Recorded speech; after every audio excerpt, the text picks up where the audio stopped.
ये कहानी एक छोटे से गांव की है जहाँ एक योगेश नाम का लड़का रहता था। बहुत ही लालची और घमंडी था ये। एक दिन ये अपने घर पे बैठ के अखबार पढ़ रहा था और अखबार में ऐसा कुछ पढ़ा जो चौंक गया। उसको व्हाइट सांप के बारे में पता चला अखबार पढ़ के।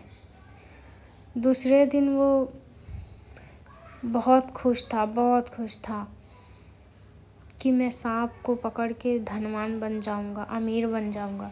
दूसरे दिन वो जंगल के लिए निकल पड़ा। जंगल में सांप को ढूंढने के लिए इधर उधर ढूंढने लगा। सांप कहीं दिखाई नहीं दिया।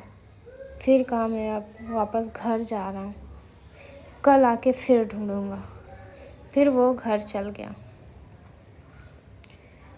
फिर एक दिन श्याम नाम का लकड़हारा था जो बहुत ही अच्छा ईमानदार था। लकड़ी काटता और मार्केट में बेचता और उसी से अपना घर का खर्चा चलाता। योगेश एक दूसरे दिन फिर गया ढूंढने सांप को, बट इधर उधर ढूंढा और कहीं नहीं देखा। ढूंढते ढूंढते थक गया और निराश होकर पेड़ के नीचे जाकर बैठ गया। फिर कुछ ही देर में सांप को आते देखा। सांप धीरे धीरे आ रहा था। सांप ने इसको देखा, इतना जोर से भागने लगा। ये बोला, वाह, अब तो मेरी किस्मत ही चमक जाएगी, वाइट सांप मुझे मिल गया। फिर उसने एक डंडा लेके उस सांप के पीछे दौड़ने लगा। सांप देखा कि डंडा लेके आ रहा और ज़ोर से भागने लगा। उसने सांप को डंडे से मारा, बहुत मारा। मारते मारते थक गया और सांप जख्मी हो गया। मारते मारते थक गया, फिर भी सांप अपना हिम्मत नहीं हारा। वो भागता रहा। भागते भागते भाग दिया और ये थक गया। योगेश बोला, अब मैं थक चुका हूँ, अब मैं घर वापस जा रहा हूँ, कल आऊँगा फिर सांप को पकड़ूँगा। और सांप जख्मी होके एक पेड़ के बिल के नीचे जाके छुप गया। खून से लथपथ था।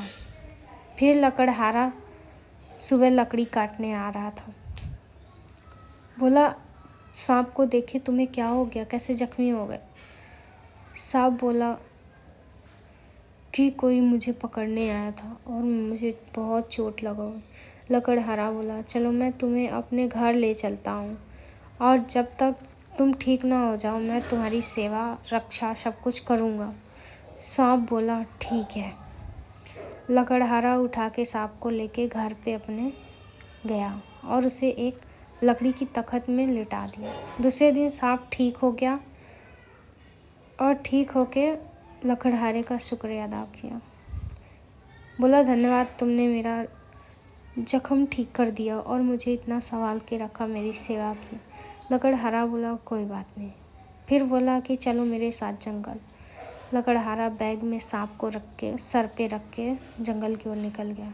तभी योगेश मिला। बोला, ये बैग में क्या है? लकड़हारा बोला, कुछ नहीं। तो योगेश के मन में आया कि सांप इसी में है। लकड़हारा बोला, सांप नहीं है इसमें। बोला, सांप को देखे हो तुम? बोला, नहीं। बोला, सांप तेरे बैग में है। लकड़हारा बोला, मेरे बैग में नहीं है। इसके मन में लगा कि बैग में ही है। फिर बैग छीनने की कोशिश करने लगा। बैग छीन रहा था, तभी लकड़हारा बोल रहा है कि नहीं, मेरे पास नहीं है। फिर पीछे से सांप नीचे उतर गया बैग से और उसको योगेश को जाके काट लिया पैर में और योगेश मर गया। लकड़हारा बोला, ये तुम क्या किए? तो सांप बोला कि मैं इसे नहीं मारता तो तुम्हें मार देता। फिर बोला, चलो मेरे पीछे आओ। फिर पीछे योगेश था और एक चमकीला पत्थर था। बोला, इस पत्थर को हटाओ और वहाँ पे खजाना था बहुत सारा। बोला, आज से तुम्हें इसकी रक्षा करनी पड़ेगी। योगेश बोला, ठीक है, और योगेश उठा के चल दिया अपने घर।